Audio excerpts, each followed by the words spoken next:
Alright, what's up everybody? This is A7X Fan Ben, and this is my first video battle report.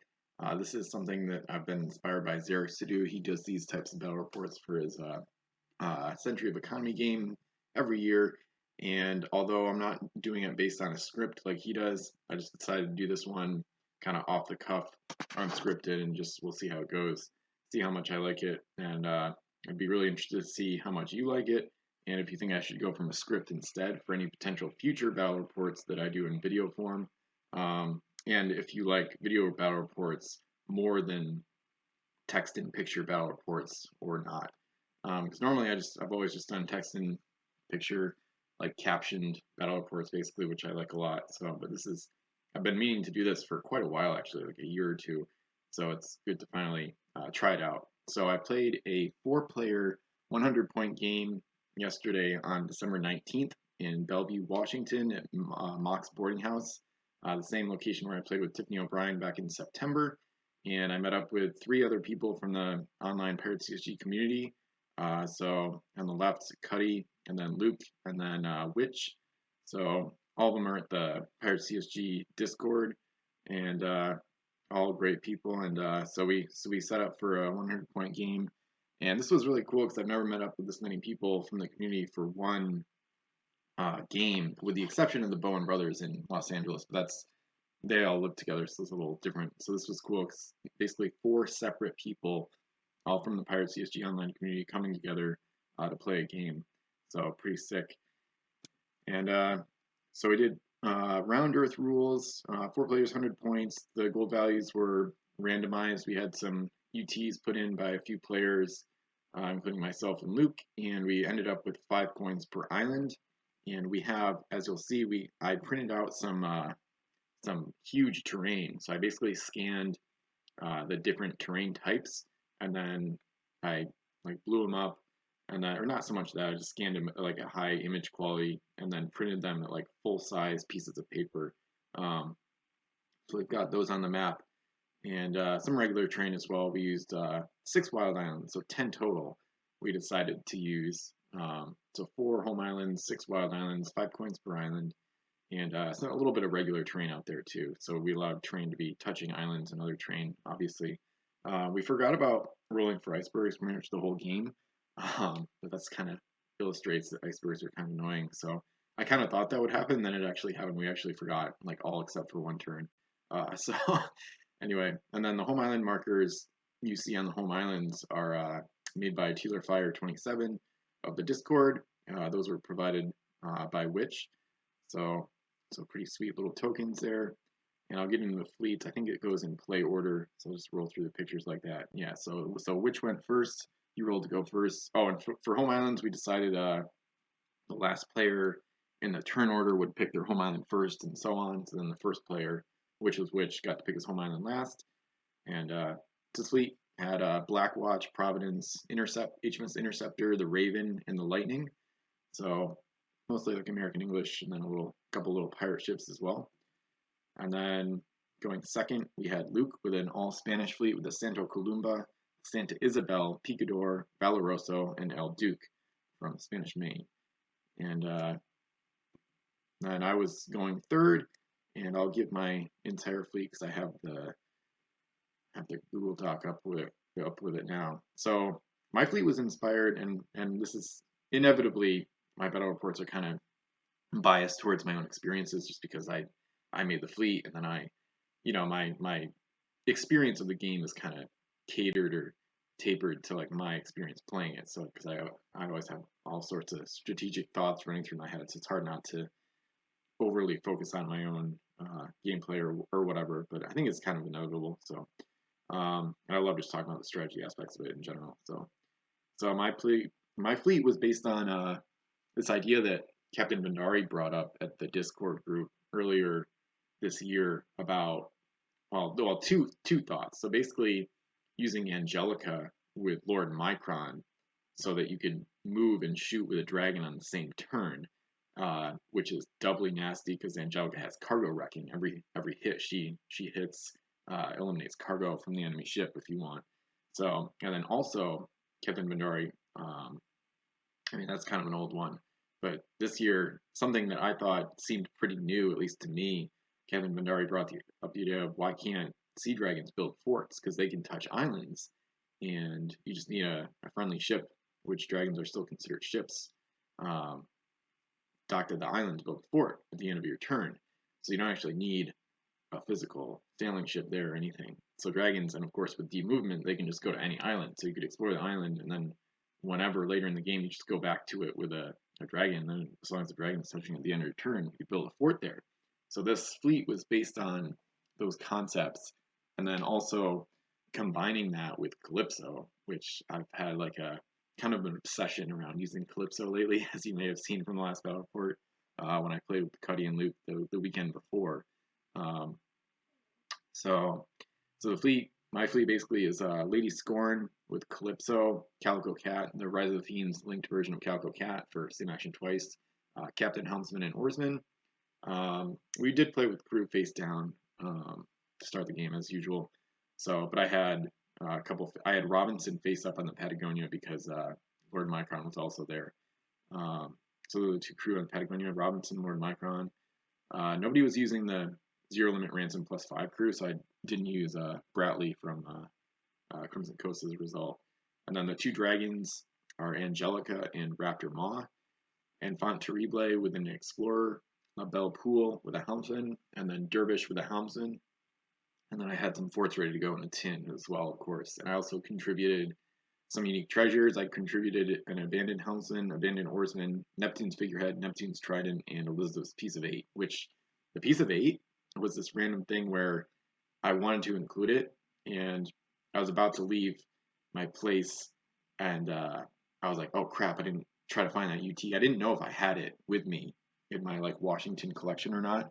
And I went through my like extra UTs tin at the bottom of this box, and I found it. I was like, oh, I have to bring this because it allows you to sacrifice the ship's action to give any pirate ship in play an extra action, which is perfect for this fleet because the Lady Scorn and Angelica are both pirate, and those are pretty much the two prime ships in this fleet or game pieces. Like Micron is really important, the Raptor Maw is important, but Lady Scorn and Angelica are pretty much the top two, and they're both pirate. So if I could find this UT, Elizabeth's piece of 8, put it on a Gold Runner, sacrifice that ship's actions, and essentially have like a second Micron for the two prime ships. And that way, Calico Cat could have a backup for when SAT fails. I could still give Lady Scorn an extra action via the UT. So anyway, so that was kind of my strategy there. And then I also contributed some regular gold. So I made sure all of the regular gold I contributed was at least value of 4 or more, because the forts I included all had a cost of 4 or more. So basically I only brought Ramsgate, Paradise Dilemma, and the Devil's Maw to the game. So all those cost at least 4 gold. So I wanted to make sure that any individual coin that I contributed, that I explored, would be enough to build a fort.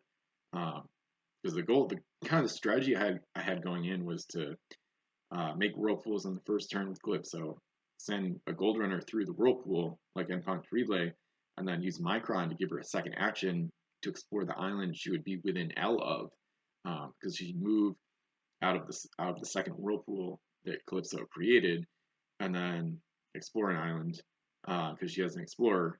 Micron gives her a second action to move, and then on the second turn, come back home through the whirlpool, and then use Micron again to dock at home, unload the coins, which should be at least enough gold to build a fort. And then, so by the end of the second turn, I would have a dragon building a fort, ideally on that first island I explore. So that was kind of like the gimmick, or kind of the idea behind some of the strategy for my fleet. And as you'll see, it kind of didn't work out as early as I wanted to, but I'll get to that soon. So anyway, and these custom islands are provided by Luke. He's got some really nice ones. Some of them you'll recognize from the previous battle report, or the one from September, if you've checked those out on pirateswithben.com. So anyway, enough about me. So the fourth fleet, Cuddy had a mixed fleet. He's got a mostly Revolution-based collection. So you had HMS Nautilus, Executioner, Santa Isabel, Bloody Jewel, HMS Algiers, Soleil Royale, and then he's got Cazadora, and then Felicite, or whatever the name of the French one is, the French schooner Two Master. So he was a little lighter on crew, but he had a lot of really good Revolution ships in his fleet. All right. So starting off the game, there's a little bit of contention.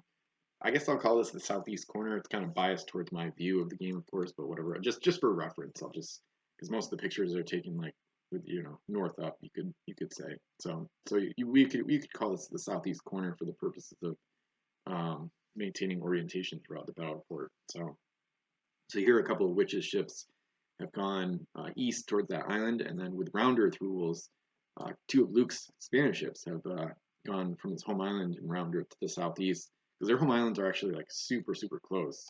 So if you see back in the original picture, their home islands are like almost touching. They're like right next to each other because of the round earth rules.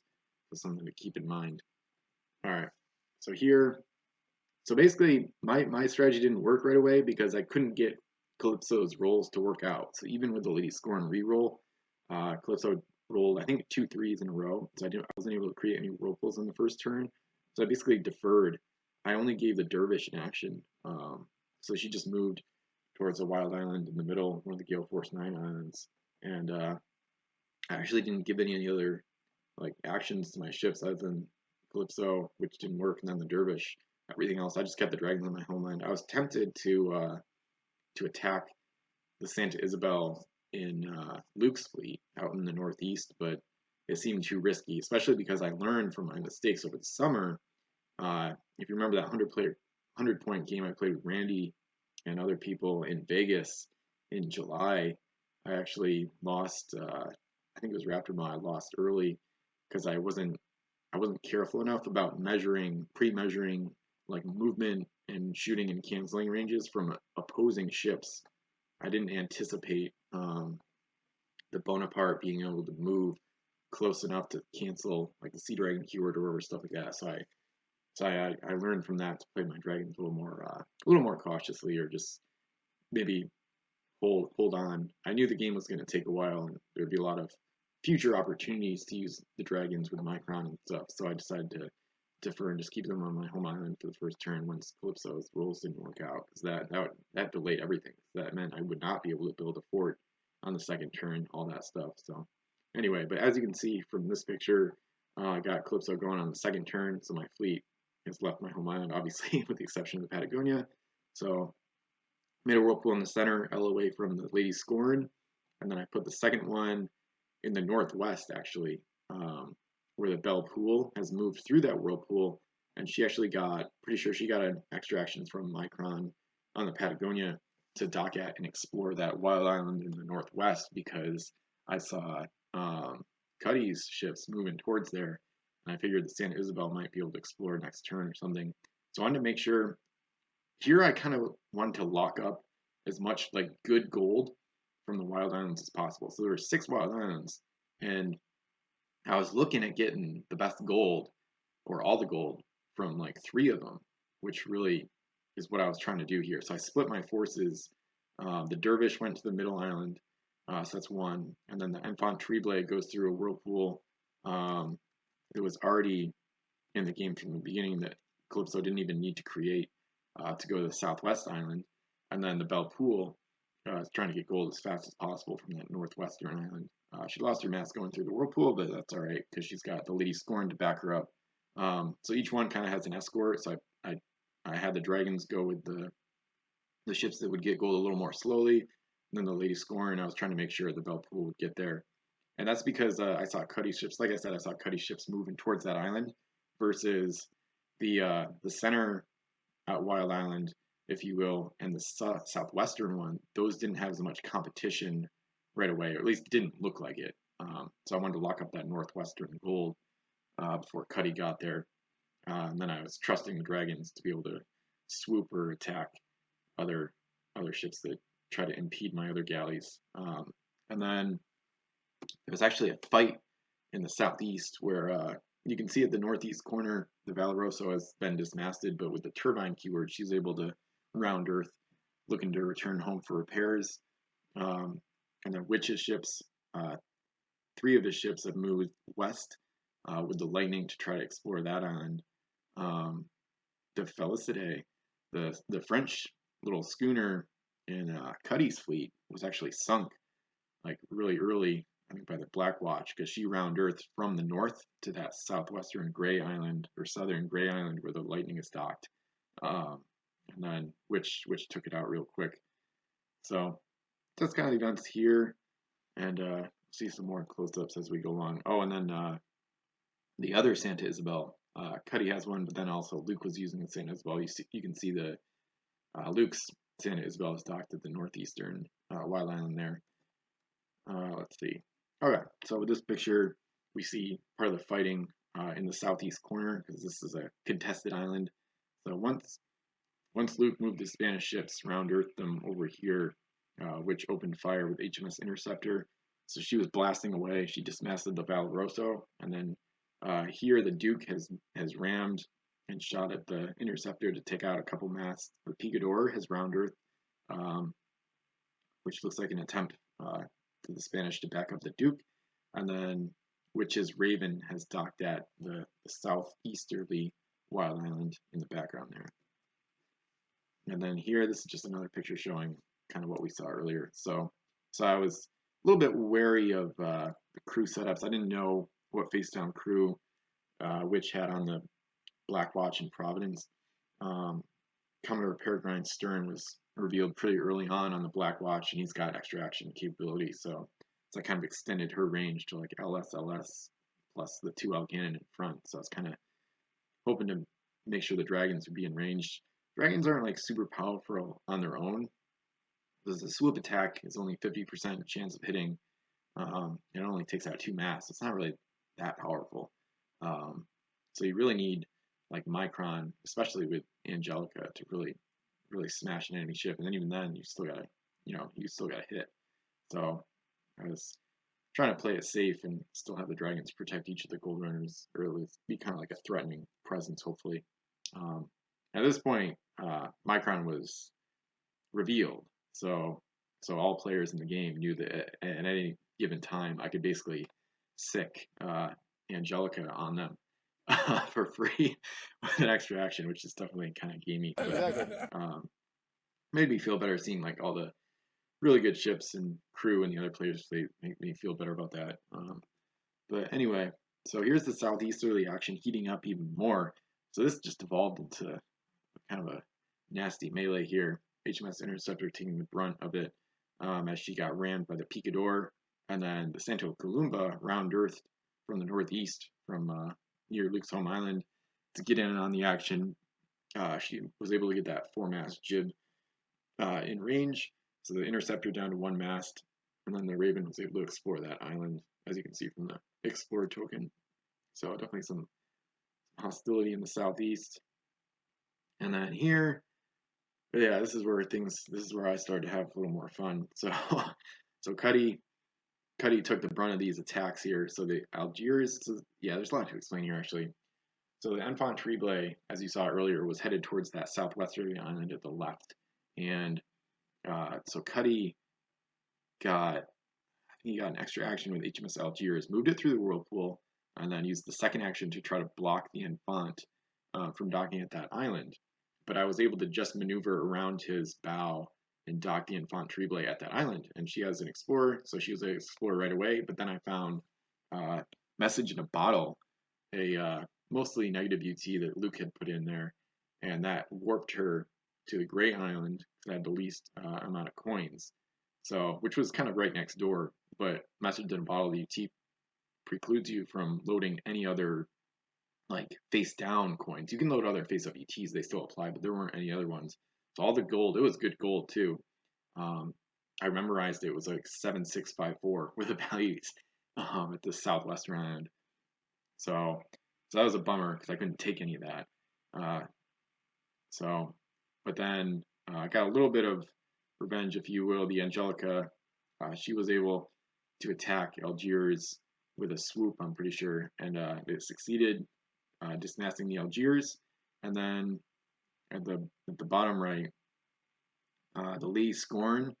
Basically, I think she got her SAT from Calico Cat. She went through that whirlpool Calypso had created to the northwest, went through this normal whirlpool down here in the southwest, and then used the SAT to come out and blast away the Bloody Jewel, who lost the mast. The Bloody Jewel had round earth to this gray island to take the gold before Witch's Lightning was able to get it. So the Bloody Jewel um, actually had loaded all 5 coins on Cuddy's turn from that gray island, which made her a target of me, basically. So, and then this is just a nice picture showing Raptor Maw protecting the Dervish and the newly built Ramsgate. So I was able to pull off, although the Dervish is already docked here, since it's not really like the dragon built the fort.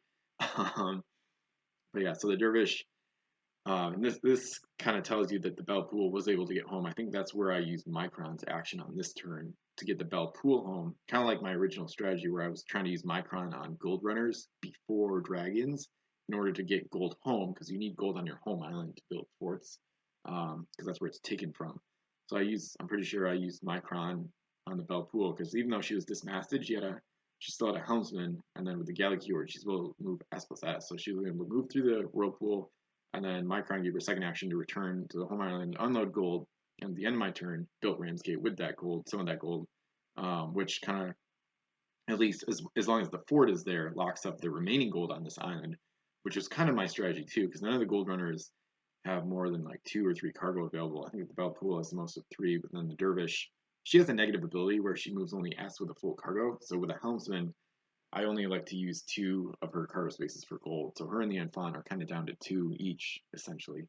So that's not a lot. So then with 5 coins per island, kind of like to try to build forts to protect the remaining 2 or 3 coins that I can't load right away. So Raptor Maw from Fire and Steel protecting Ramsgate. That's like this picture in general. And we purposely didn't want to use the base of the forts because it would just slide off these 3 Gale Force 9 islands.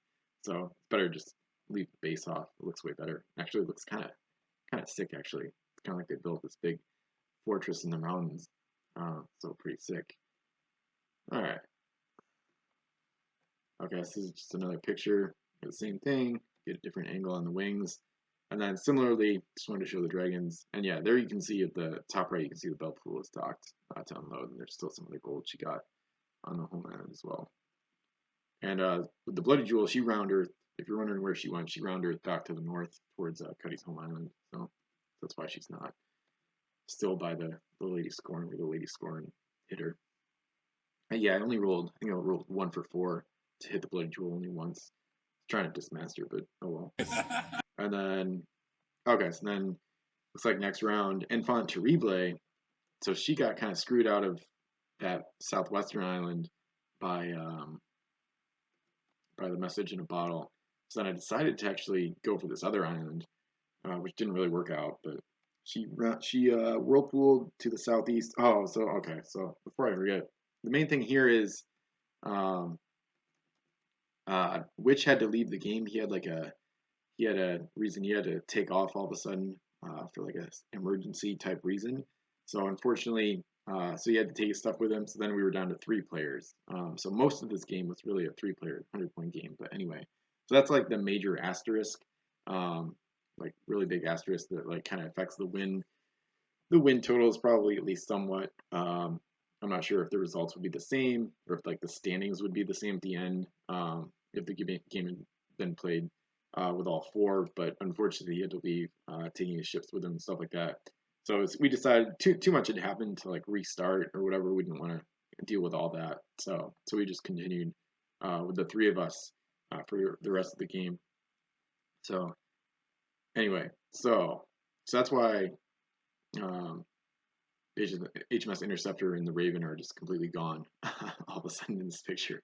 So the Picador has docked at the southeastern Rhode Island, but I was kind of hoping to usurp the Spanish a little bit and have the Enfant Terrible explore first because she had an explorer, and I thought I might be able to use Micron. But I think I need Micron somewhere else this round. I think that's what happened. And then Angelica is basically she's basically there so the Picador can't be in range of the Enfant. That's like the main reason, but it looks like she's attacking, but she's really just protecting the Enfant Terrible. so I put her there for defense. So yeah, this is kind of cool picture of the shadow, the huge wings of the Angelica overshadowing the picador.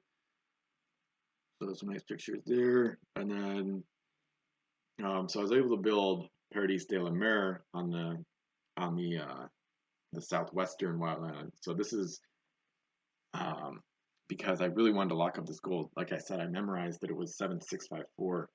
So really good values. That's like, what's that, 8 or 13, 13 and 9 would be 22 total gold on this island just with 4 coins. So real good values. And the Spanish were looking like they were trying to make designs on it, because you can see that Luke has moved the Santo Columba and El Duque through the whirlpool towards the Algiers. And so I flew Raptor Ma over here at the end of one of my turns. So even though I hadn't taken any of the gold values from this island, it was previously explored by the Enfant Terrible. So all I had to do was have a dragon touching it at one of the end of my turns, and I used other gold on my home island to build Paradis de la Mer.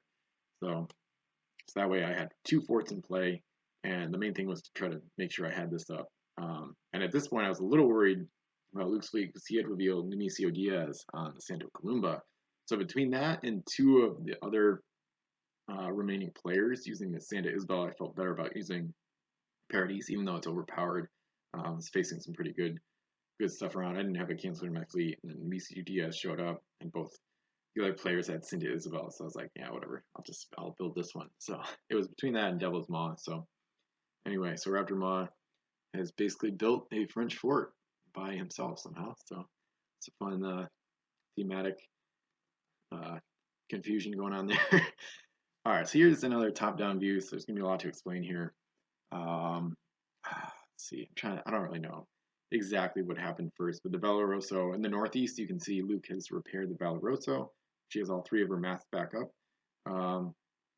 Basically, the Santo Columba started towing the Algiers, and then the Algiers used an explore action to repair a mast because she explored the Santo Columba to take her shipwright. We were just playing that all generic crew, or I guess all generic crew basically can use their abilities on just any nationality, especially because some other players didn't have as big collections, and it's just kind of generally just a decent house rule anyway.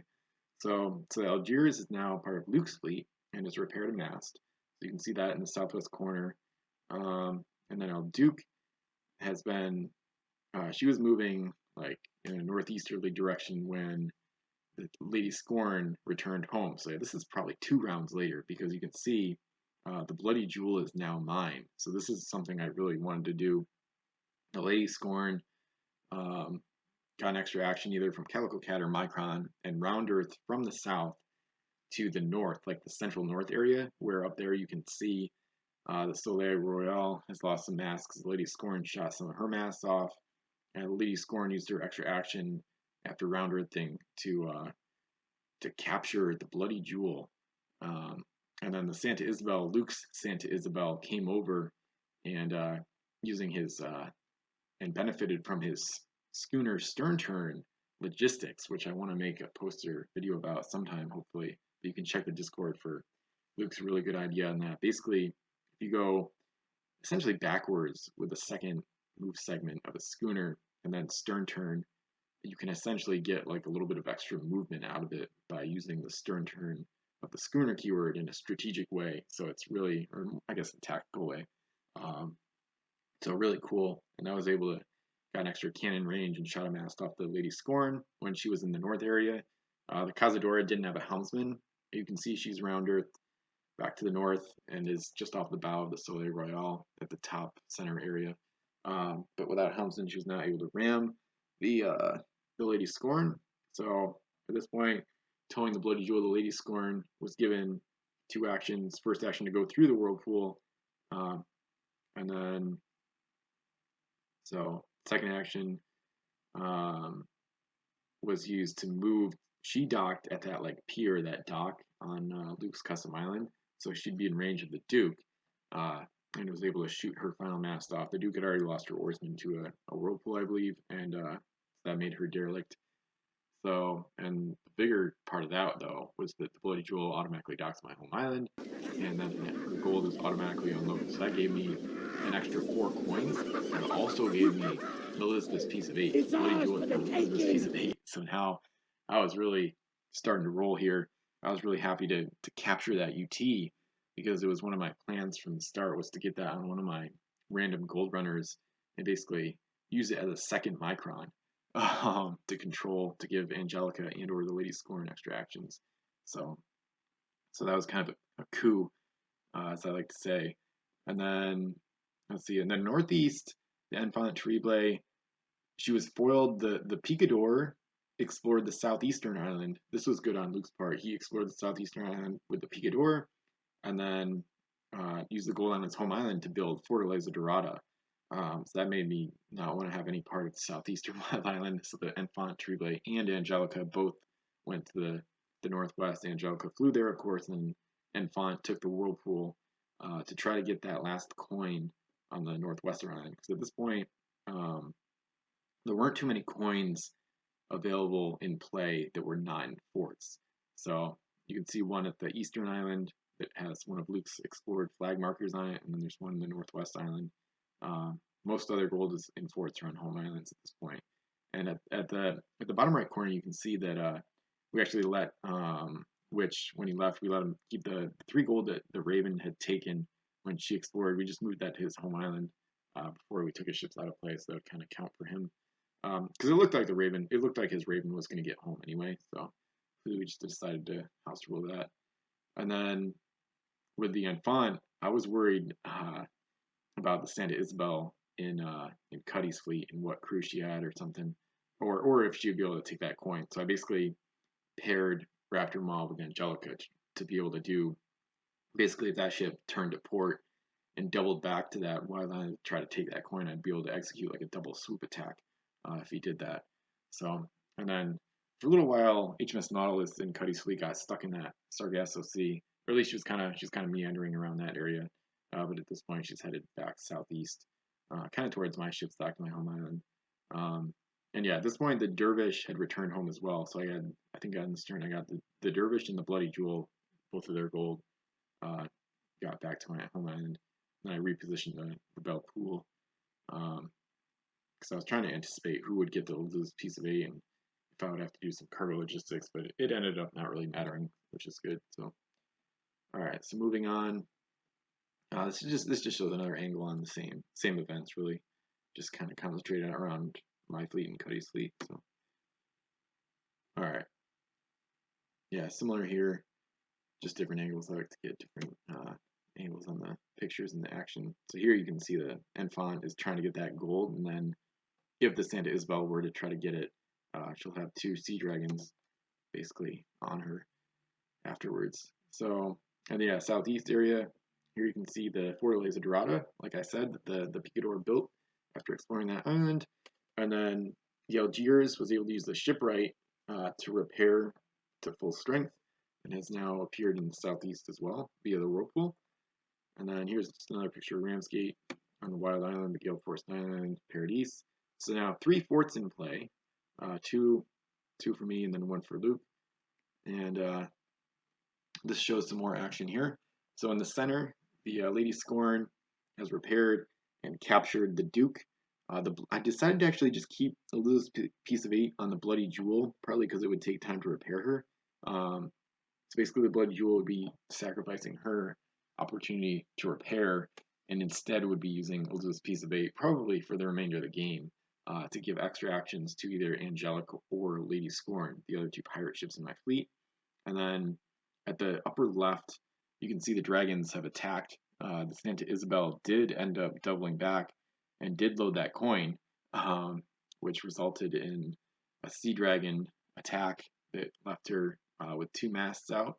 And I believe both of those, let me try to see if I can go back to these other pictures and see. Yeah, I think what happened was Raptor Maw's swoop didn't work, and so that didn't do any damage, which was a problem. So then I used Micron's action on Angelica.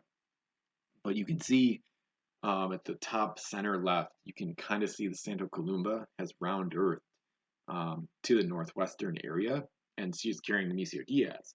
And I knew from bad experience over the summer when I lost the Raptor Ma in that game in Vegas that you can cancel Sea Dragon to basically lock it in place, because then it can't move essentially because the keyword allows it to move pretty much.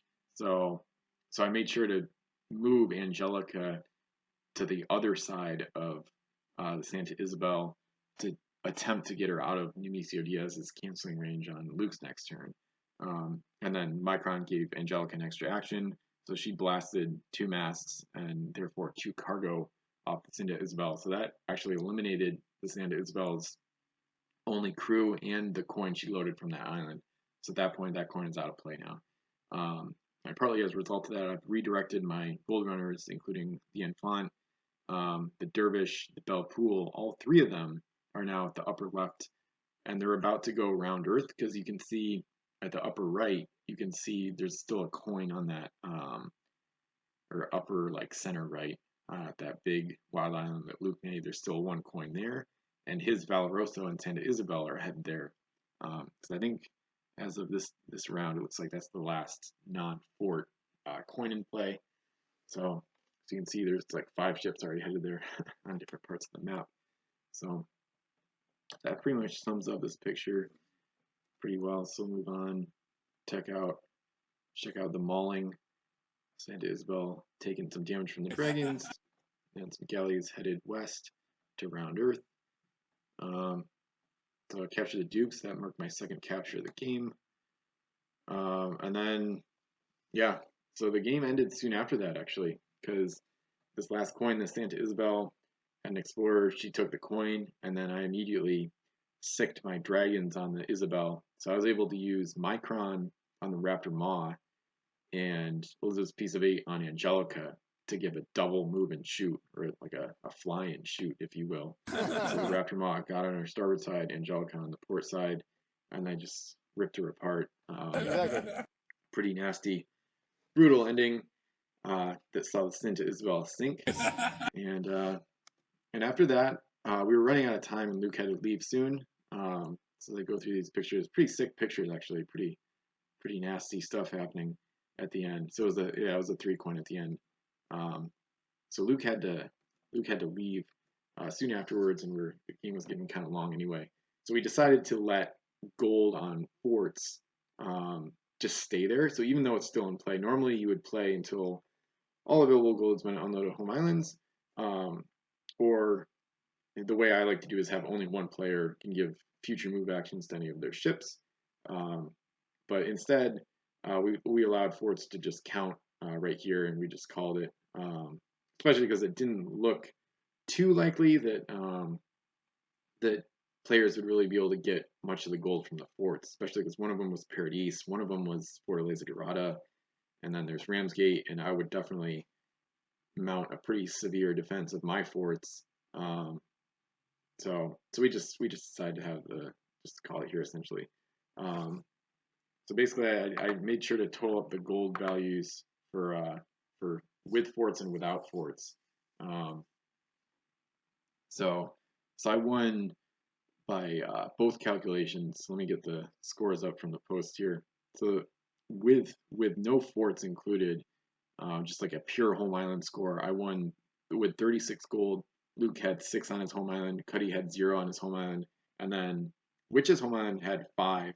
A little bit of an asterisk because he wasn't able to like finish the game.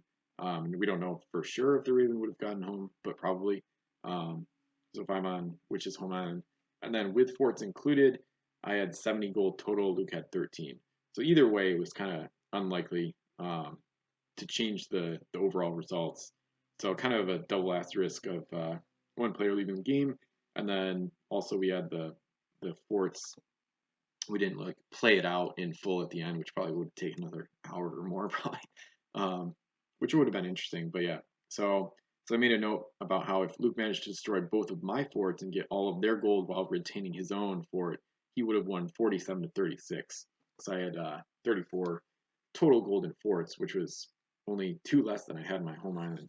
So anyway, so then there's all sorts of permutations of what would happen if he had gotten one of them, all the gold from one of the forts, and not the other, or whatever. But it's also possible that he wouldn't have gotten any of it, or I could have taken Fortaleza's gold. So anyway, so So it was a fun game. It was good. I was really happy to use my fleet effectively. My strategy went mostly as I wanted it to. I was like really happy.